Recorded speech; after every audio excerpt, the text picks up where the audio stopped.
MizzyWorld Entertainment back to present MadMizzy Sports segment, and I'm here to break down week 2 of the XFL and to preview week 3 of the XFL that kicks off later today. You dig what I'm saying? But before I get into my breakdown and my predictions of the XFL, week 3 of the XFL, let's get into the mega super fight that's coming on later tonight of Deontay, the Bronze Bomber Wilder versus Tyson, the Gypsy King Fury, part 2. And my prediction for it and whether the heavyweight division has finally risen from the dead.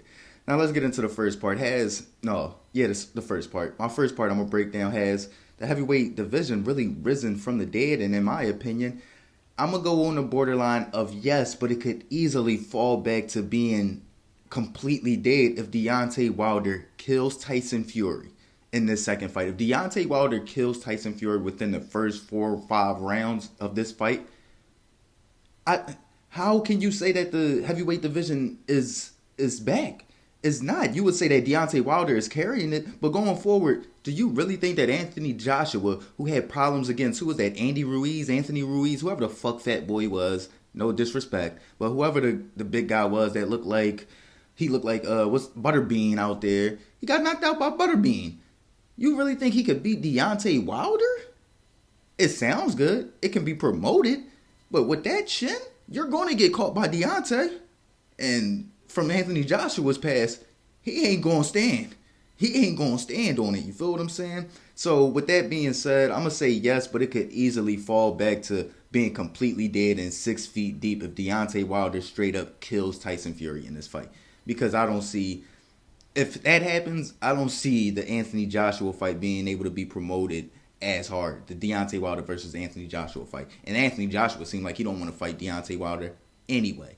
But with that being said, who am I going with tonight? I'm going with the USA Deontay Bronze Bomber Bomb Squad tonight over Tyson, the Gypsy King Fury out of the UK. I got to go with the US on this one. I got to go with Deontay Wilder. I went with Ortiz when he fought Ortiz, but that was the Cuban background. You feel what I'm saying? I had to rock with Ortiz. Plus Ortiz got a little more power and a little more slip from what I saw, but I think Tyson Fury went extreme coming in at 273. He's super heavy. I don't see how he's going to be able to move the way he's used to moving and slipping the way he's used to slipping. And if he can't do that and you letting Deontay Wilder just have target practice, I see it being a knockout by the 6th round in favor of Deontay Wilder. You dig what I'm saying?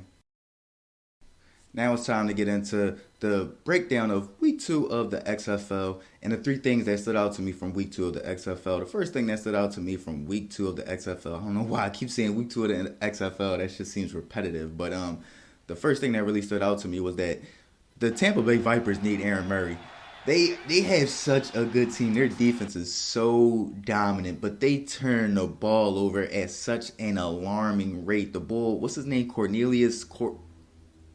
Cassius, I don't know what his name is, the quarterback for the Tampa Bay Vipers, but he's a turnover machine. Then they got a dual threat quarterback. He does okay, but he can't throw the ball for real. Tampa, Aaron Murray, get back, baby. You know what I'm saying? My man Devontae Smith, I think he's the leading rusher in the XFL right now. Davion Smith is the leading rusher of the XFL so far, I believe. And he has nothing to show for it. They 0 for 2. They only scoring on defense. I don't think they have an offensive touchdown this year so far.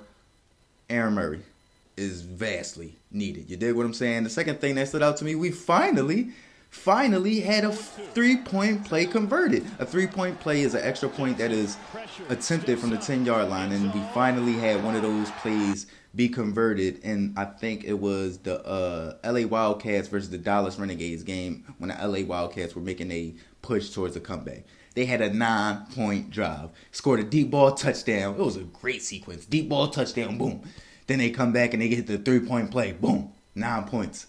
They end up losing the game, getting smoked. That was a win for Mizzy. You know what I'm saying? I went 0 for 2 on Saturday, but 2-0 on Sunday.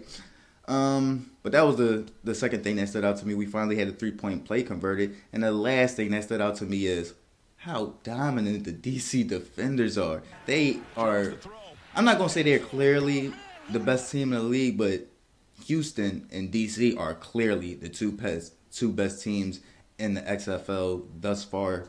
DC Defenders straight up dominated the New York Guardians, and then you think about the Houston Roughnecks and what PJ Walker's been able to do so far. I said he's not going to follow it up with 4 touchdowns this past week.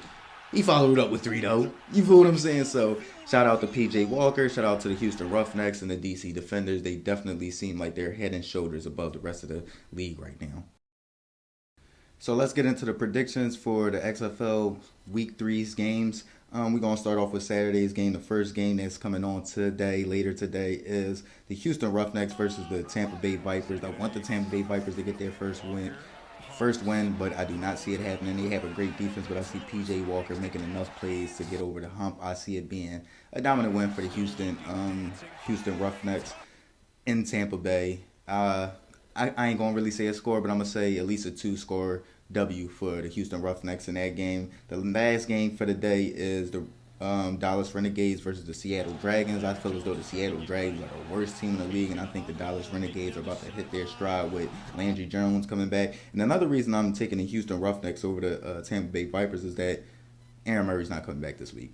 And I don't like the backup quarterbacks for the Tampa Bay Vipers. You dig what I'm saying? But in the Renegades versus the Dragons games, I'm going to go with the Dallas Renegades. You got Landry Jones coming back. They're finally hitting their stride, and I just don't like the Seattle Dragons. Let's get into the Sunday's games. The first game for Sunday is the New York Guardians versus the St. Louis Battlehawks. I do not like the St. Louis Battlehawks, but they play a little bit. They compete. I'm gonna say that they definitely compete very well. I like their quarterback. I don't know how to pronounce his name. I like their quarterback. He's not really known, but I'm gonna go with the. Matter of fact, I'm going to go with the St. Louis Battlehawks in this game over the New York Guardians. I think that the New York Guardians got a little bit exposed by the DC Defenders last week with them not scoring a point not a point. The XFL is made for y'all to score, and y'all don't score. They definitely got exposed last week, so I'm going to go with the Battlehawks in a close game at home. For the last game for Sunday, we got the DC Defenders, who to me, like I said, is head and shoulders above the competition. And then you got the LA Wildcats, who are one of the teams that are favored to win it all this year, and they're at home. But I'm gonna go with the DC Defenders. I like what they've been doing. I like what Cordell Jones has been doing, 12 gauge. Yeah, man, I'm gonna go with the DC Defenders, and they got my man Kennel from Michigan at safety, so I'm gonna definitely go with the DC Defenders at the LA Wildcats. I see the DC Defenders pulling it out in a close one because the Wildcats can ball. But yeah, the Wildcats are going to fall to 0-3. Vipers going to fall to 0-3. And we're going to see the Roughnecks and the Defenders go to 3-0 with the Renegades, Battlehawks, Guardians, and Dragons all just being in the middle of the pack. Let me know what y'all think. Let me know what y'all thought of what y'all are thinking of the XFL so far. Y'all know what it is. And who do y'all got tonight in the motherfucking mega fight, the heavyweight mega fight of Deontay Wilder versus Tyson Fury, part 2. Let me know what y'all think. Like, comment, share. Y'all know what it is. MadMizzy Sports. Gang.